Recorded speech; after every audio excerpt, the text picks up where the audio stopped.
What if I told you that 99% of Warren Buffett's wealth was created after his 50th birthday? Think about that for a moment. It means everything he built in his 20s, 30s, and 40s, decades of intense investing, was just a tiny fraction of what was coming. We are taught to believe that building real wealth requires hyperactive moves, secret stock picks, or constantly timing the market. But the math tells a completely different, almost disturbing story. There is a single, counterintuitive habit that Buffett quietly mastered.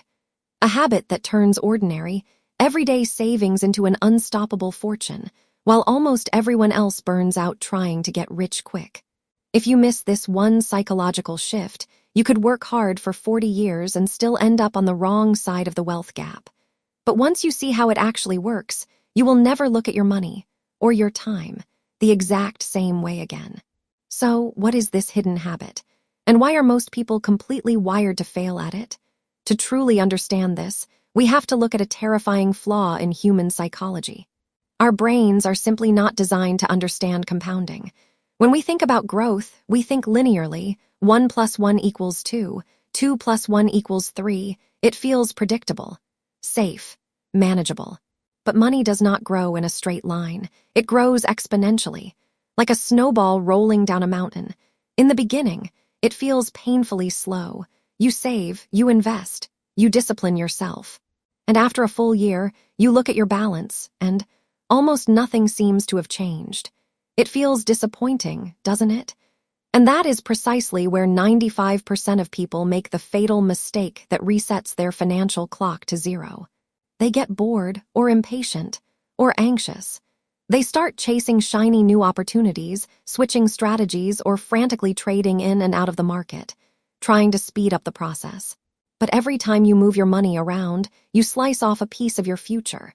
Through taxes, fees, and bad timing, you disrupt the silent growth engine, right before it has a chance to ignite.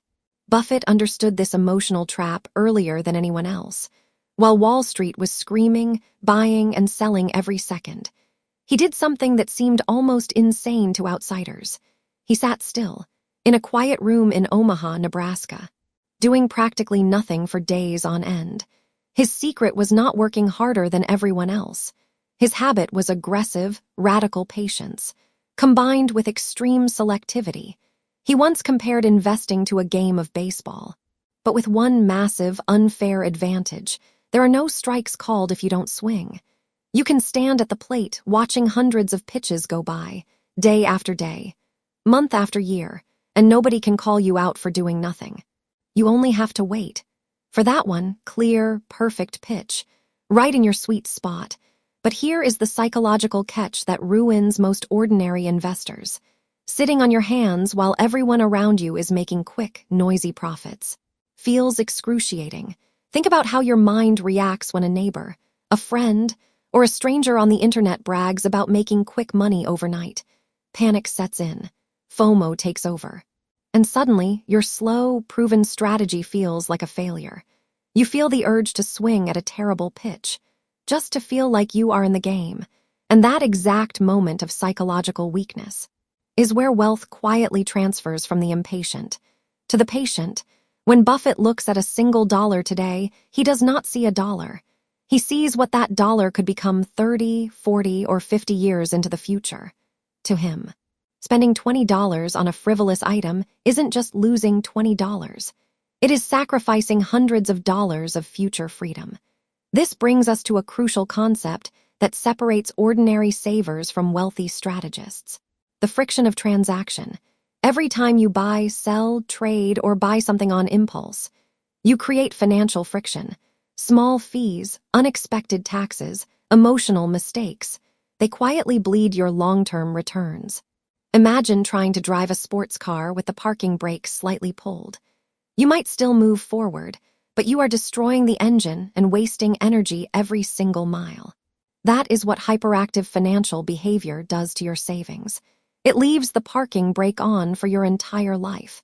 Buffett's daily habit was designed to completely eliminate friction. Not just financial friction, but cognitive friction. He spent 80% of his day reading, thinking, and waiting, rather than acting. He created a physical and mental environment that protected him from the constant noise of market hysteria. While the rest of the world was reacting to headlines, panic, and short-term earnings reports, Buffett was asking a completely different question. Will this business still be powerful 10, 20, or 30 years from now? Notice how that single question changes everything. It strips away the anxiety of daily stock fluctuations. It stops you from worrying about what will happen tomorrow morning and forces you to focus on durability. When you invest in assets with undeniable durability, time stops being your enemy and becomes your greatest ally. But there is a dark side to this strategy, a phase in the journey that almost no one talks about. It is called the dead zone. The dead zone is the early stage of compounding, where your discipline feels entirely unrewarded. You sacrifice discretionary spending. You consistently set aside a portion of your income. And yet, after 3 or 4 years, your balance barely looks higher than what you personally deposited. This is the exact point where the human mind plays tricks on us. It whispers that the effort isn't worth it, that the system is rigged, or that you should just live for today and spend it all. This is where the elite investor parts ways with the average saver.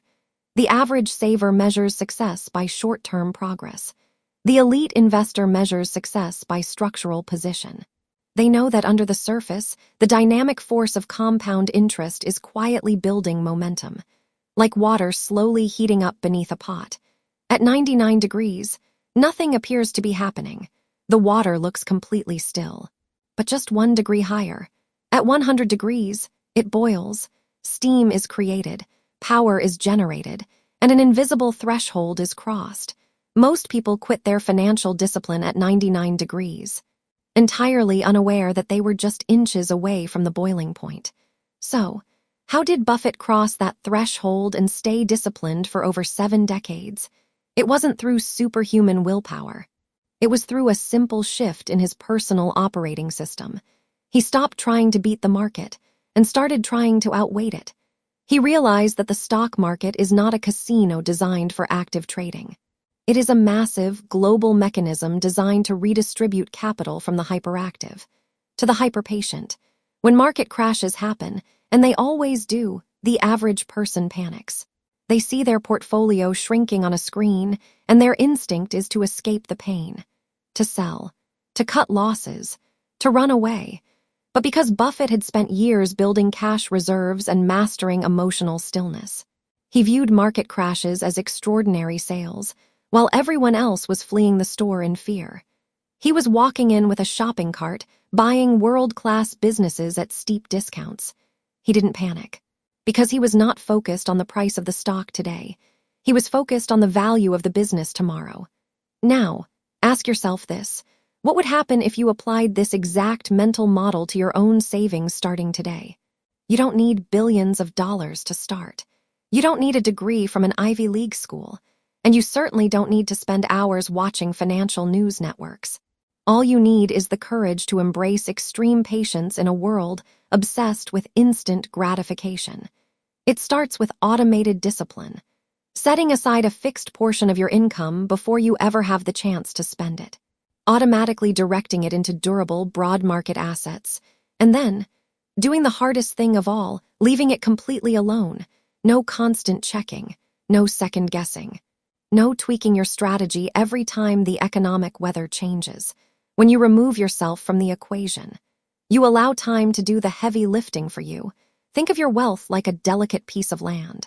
If you plant seeds today and then dig them up every week to check if they are growing, you will destroy them. You must plant, protect, and step back.